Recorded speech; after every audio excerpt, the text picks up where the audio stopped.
Beast Kingdom goes berserk for this new exclusive. Here's your look at the new Beast Kingdom 2019 exclusive Egg Attack Action X-Men's Wolverine.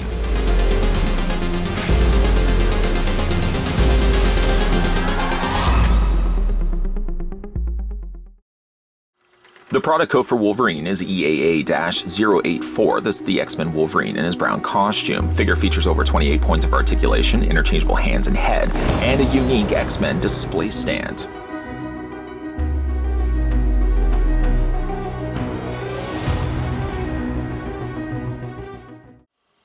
So without further ado, let's get this review underway by first figuring out how tall Wolverine stands. Yeah, I know, I went way past his head. Where are you going? I'm actually going to the tips of his, I don't know if you call those his ears, but of course that trademark Wolverine mask that he has. I'm going to the very tips of those to give you a final height-wise. Now, keeping in mind, if you have the figure's legs closer together, that'll of course make the figure a little bit taller. Most figures don't tend to display figures with completely straight legs. So that's usually why when I'm displaying the figure for getting the measurements, I usually have the wider stance to give you guys your dimensions. Anyways, to make a long story short, or a short story long, according to the Ultra Measotron 5000, the readout display on the front tells me that the Egg Attack Action Wolverine, right to the very top of his ears, again, if you want to call those ears, 7.1 inches in height, and that in centimeters works out to be 18.1, just a hair, just a little bit over 18 centimeters in height. Seeing as we just had a look at it as well, let's move Wolverine over for a second and have a look at the other exclusive that was released by Beast Kingdom. This was the Astonishing X-Men version of Cyclops. The figure's proportions, size-wise, at least to their bodies, they're roughly about the same. I almost feel as if like Wolverine's a little bit wider, but the height of the bodies are pretty much the exact same. Cyclops' head, the domed head that they've given him, does make him seem a little bit taller than Wolverine. But other than that, the bodies seem to be somewhat similar in shape and size. Like with Cyclops, though, Wolverine does come with the X-Men display stand. Pretty much identical, in fact, to what we got with Cyclops, other than the fact that Wolverine has been swapped out from Cyclops, featured on the front, to now Wolverine. I like that these are consistent to one another when displaying these. These are ideally suited because, like, the bases don't change. The shape is the same, and I'm glad that Beast Kingdom uses the same shaped stands, and it's really only the placards on the front that change and maybe a logo or something like that along the top. But again, when you have these on display, all the figures are consistent with one another, with only really their namesake changing on the front here. As for the base itself, you've got Beast Kingdom written across the clear neck post that is attaching to the stand here, and then on the top of that, you've got an adjustable waist clip. One thing I've noticed now, this is now the second time this has happened, when I get these out of the bags, the screw and the washer are separate from everything else. So when you do dump out the bag, if that is the case for you as well, just make sure that you're dumping it onto a table. Make sure you're not going to be losing that screw, because then afterwards when you get this out, I had to tighten this screw to put this all in place. And the last thing you certainly would want to do is lose that screw, because it might cause a little bit of problems if you want to display Wolverine with the waist clip. Figure gets a fair bit of accessories, many of which have made appearances before when we had a look at the yellow and blue costume Wolverine. Didn't check that one out? Yeah, go check that out after watching this video here. But the accessories are pretty much identical to one another. Funny enough, funny story though, when I get this out of the packaging, he came with some random hand. And I think it might have been something that just ended up landing in there when they were packaging the figure. I don't think it would have been obviously Wolverine's hand, because they don't have the little tops where the openings of his blades come out of. So I'm not sure what hand this is supposed to be for. It just, like I said, it just ended up being in the packaging when I took it out. I found it was funny enough to include in this part of this review. It's irrelevant, I know. Other accessories, though, that come included with the figure, he does come with a unmasked head portrait. I'll show you guys that now. The unmasked portrait is the same one that we had gotten before. So we've got the Wolverine trademark hairstyle, mutton chops located on the side, and big caterpillar-sized eyebrows moving across his forehead. The trackball eyes are also something that makes reappearances here. You can see that the trackball joysticks are on the interior there, so you can move Wolverine's eyes around if you want. If you find it's a little difficult to get your finger in there, don't worry, you're not alone doing that. You can actually take the whole back section off, or if you want to think of it this way, you can take the front section off. One thing you do have to be careful of is dropping things in the process. Let me go ahead and pick that back up. It's made up of two halves. They basically go together like this, and then the hair goes along the top. So once you really only have to do is pull the hair off, then you can have full access to it. You don't have to fumble it as much as I did. And there you've got the ball joints that's going to attach to the neck, and then you've also got the trackball eyes. Now again, you can move these eyes if you want to have hilarious results if you want, or you can have Wolverine just kind of looking off to the side. I kind of like that they do include stuff like this. It's these little extra things along with the fabric of his costume that kind of really make you feel like you're getting a premium figure, just in a more super deformed way. So again, you can move the eyes back and forth. That's always a neat, fun thing you can do with these. And then when you are putting it back in place, see this little tab? You probably can quite easily see this tab. See this little slot? It just fits in like that. And you can either go Wolverine without the hair, or if you want to be more realistic, you can go with the hair and just attach that back into place, just like so. I find lining up the hair sometimes you feel like you want to move the hair forward, and really in actual fact you want to have the hair further back. And then just kind of line up everything. There you go, press it down, and in the result of that, I end up knocking his eyes. Let's see if I can actually get in there and move them. Well, anyways, there's the head sculpt, as hilarious as that might seem right now.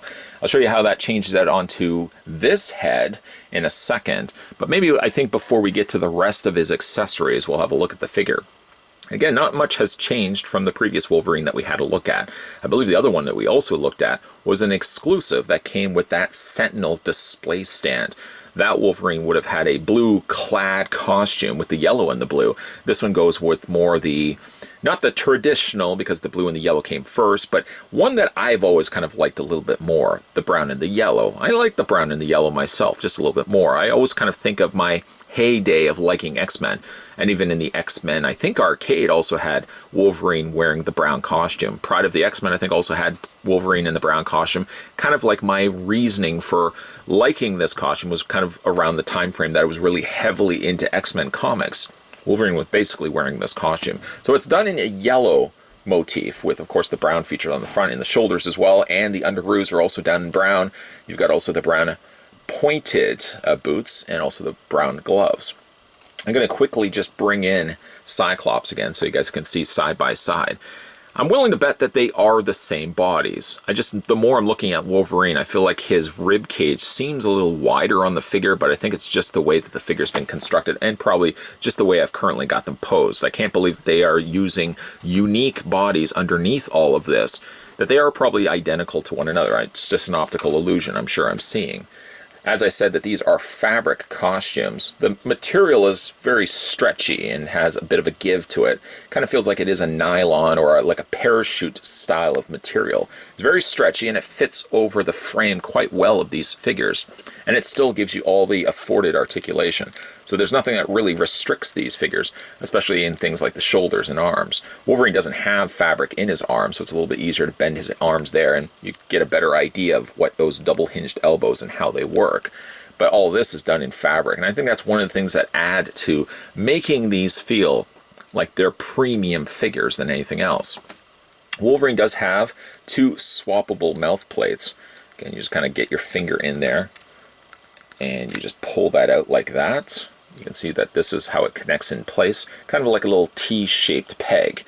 And then from there you can swap it out to a little bit more of an angrier expressioned Wolverine. To replace it, same idea. You're just going to fit that back in, up, and then snap that into place. And then you've got more of an angrier expressioned Wolverine. Kind of really liking that. If you also want to see what it looks like on the other head, we'll just take this head sculpt off for just the time being. We'll put a headless Wolverine. That's slightly jarring. We'll just put it on this backdrop there for a second.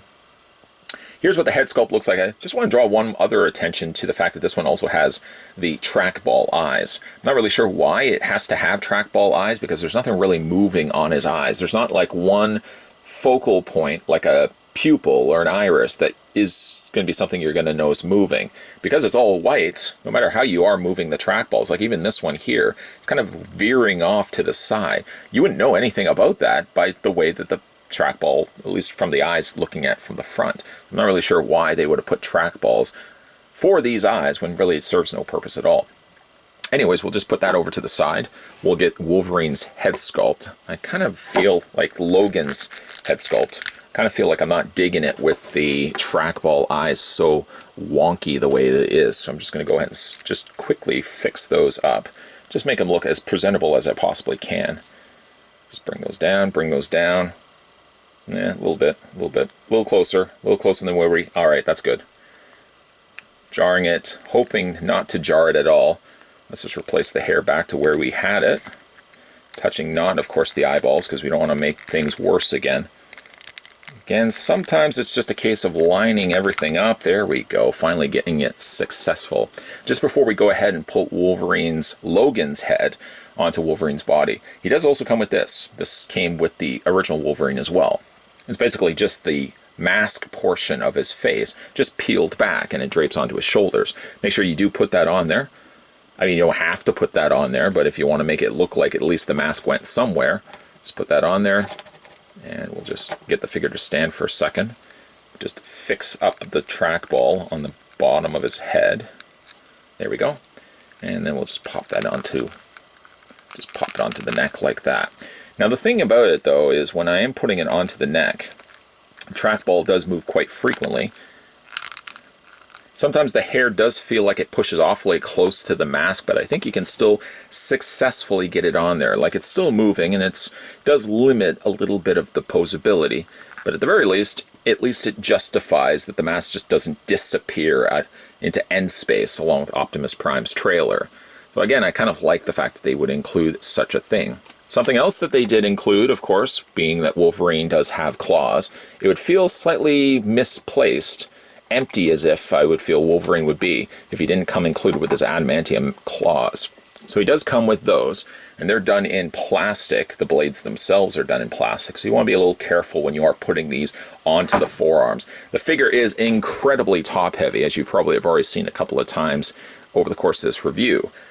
The bladed claws, though, are done in almost a chrome, which is really nice. They stand out almost in the same way that the Astonishing X-Men Cyclops, his optic blast visor, of course, was also done in the same chrome, and it does look really nice to have this included with the figure.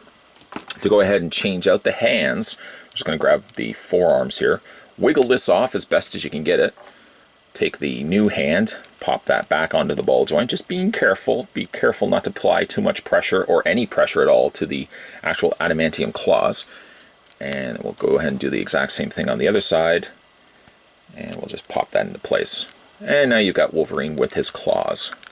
Personally speaking, I kind of favor, I think, a little bit more the masthead myself. But again, there's a couple of different options that you can go with. Alright. We're going to go ahead and pop the head off. Take the head off.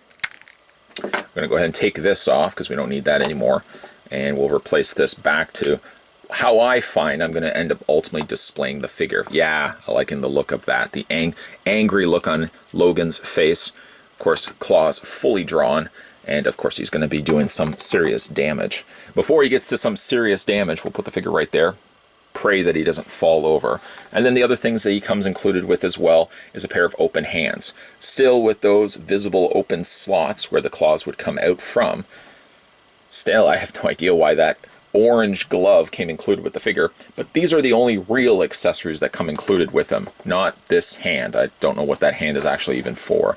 I feel like it might even be for Cyclops, but I'm not 100% certain. Okay, so let's have a look at this guy's articulation.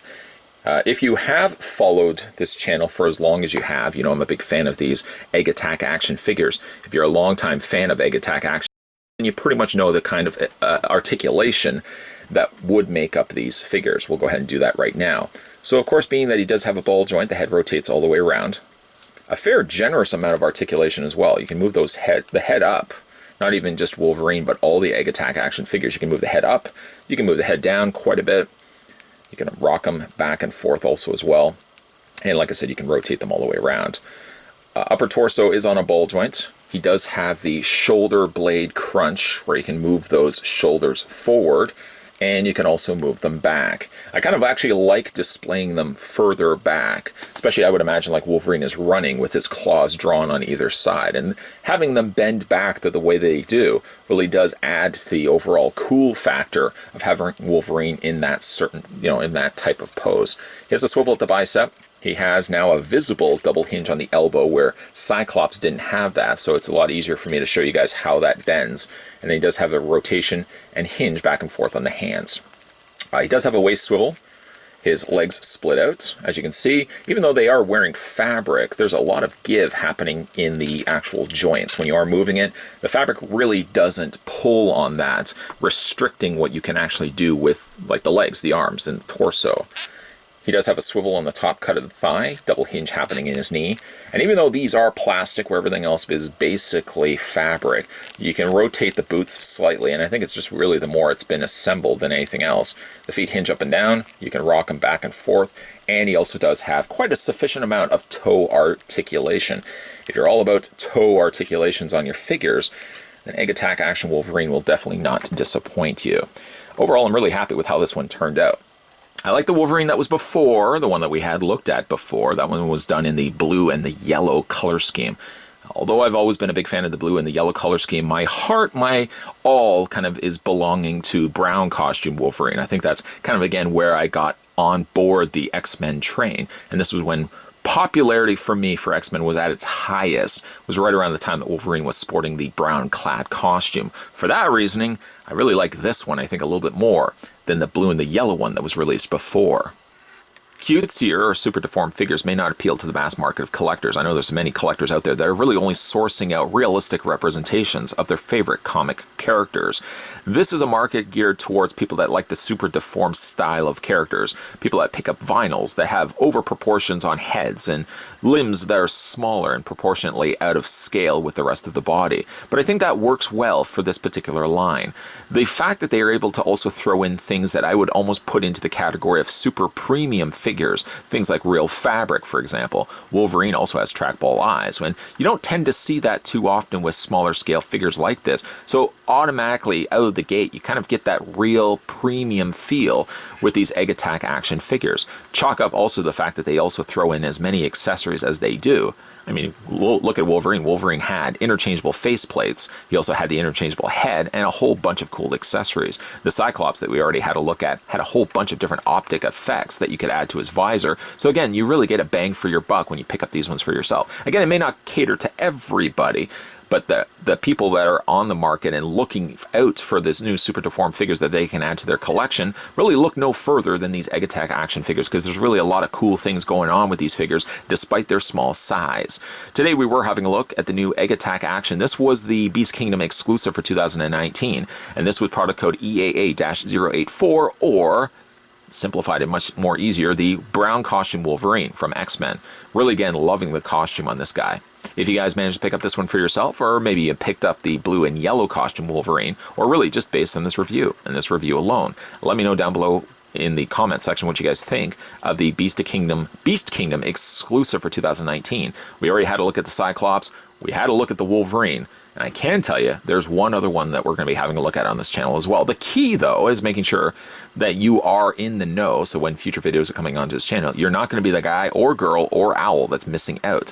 Make sure you hit that subscribe button down below, swing next door to hit that bell notification, so when future videos, perhaps like another Egg Attack Action figure, I'm not even going to tell you who it is, when it is coming up in the next video review, you'll definitely be in the know, because you'll be the guy or girl or owl that's getting the bell notifications or the notifications that new videos are coming onto this channel. We're going to have a bunch of cool other figure reviews and collectible reviews coming up in the next coming videos. So if you're all into the collecting market of statues, figures, and more, this is really the channel that you guys are going to be wanting to check out. So stay tuned for more videos. And as always, guys, thanks for watching. I'll see you guys next time.